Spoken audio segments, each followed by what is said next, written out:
You ready for an Olympic update over here? I am ready. Okay, here we go with an Olympic update for you. Because everybody seems to have caught Olympic fever. Well, eating that British food will do that. Yeah. Well, this is a fun story here.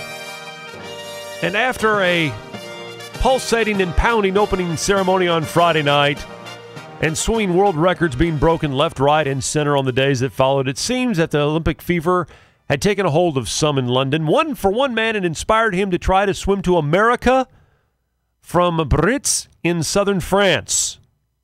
That's a bad idea. And he was going to do it without any training or equipment. In short, he'd gone out of his mind on the Olympics. The 34-year-old told his friends that he was planning to swim to New York, some 3,600 miles away, to carry the Olympic spirit across the Atlantic. They let him go because they thought he was joking and knew that, well, he's a pretty strong swimmer, so he can swim out there a little bit and just have his fun. So our buddy jumps into the surf and takes off. Lifeguards watched as he swam past the buoys, some 300 yards out to sea, which marked the legal limit for swimmers. He then continued to swim until he was out of sight. At this point, lifeguards kind of hey, wait a minute.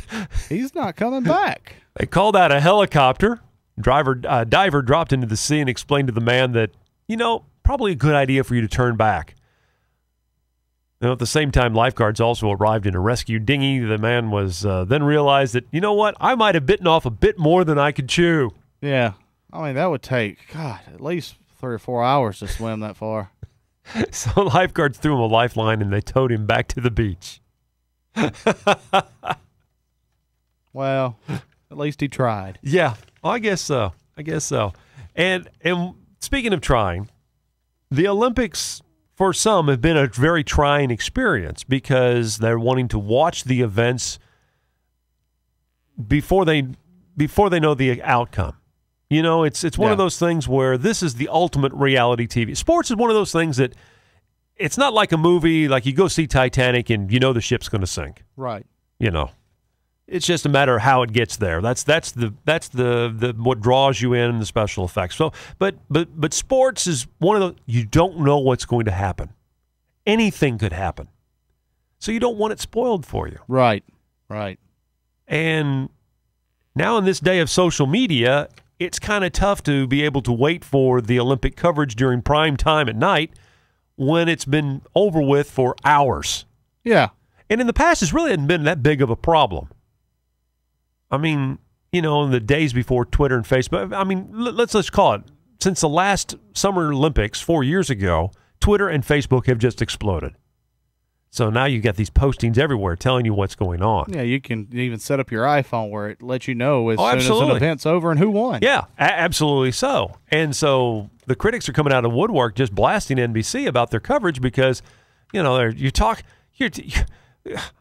already know what happened, and then why bother watching it? Yeah, I don't want to watch it. Which, really, that's not NBC's fault per se. I mean, you're not. It's England's fault.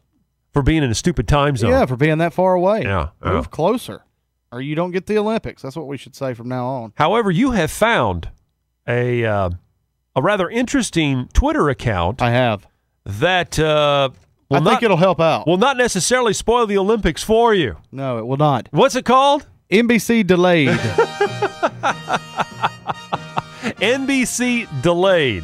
Yes. So basically, this is a Twitter account for NBC, or purportedly for NBC, that is not going to spoil events before you're able to see them later on. Right. Okay. Right. Well, can you give me a couple of examples of some of the posts that are on the NBC Delayed Twitter account? I can. Okay. This was tweeted July 29th at 5:25 p.m. Okay.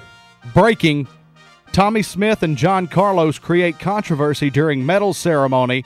Wear black gloves and raise fists. More to come. That was one. Yes. Also on July 29th, just a couple of hours before that last one, 3:15 p.m., Yes. NBC Delayed tweeted, Team USA Hockey wins gold, being dubbed Miracle on Ice. That's interesting, considering that was the Winter Olympics and not Summer. But I understand. Right, Yeah, right. they're not spoiling anything for you. Thought this was interesting. This was posted as well. Breaking. American colonists announce independence. King to respond. There you go. Another one for you here this morning from the NBC delayed Twitter feed. Breaking. Dewey defeats Truman in landslide. Yeah. There you go. Also, this one. I mean, they're getting the Olympic coverage out there. Yeah. They're getting breaking news out there. Breaking news here. Millions celebrate in the streets as the Berlin Wall is torn down. David Hasselhoff leads crowd in song. And they got a link to the video. That's great. Yeah. And some good stuff there. You got one more for me? I got one to wrap more it up for on? you. I got one more. Okay. So NBC Delayed tweeted, tune in at 8 p.m. as we bring you 2 hours of race walking from the 1996 Olympics and watch Jefferson Perez win the gold. Well, they spoiled it.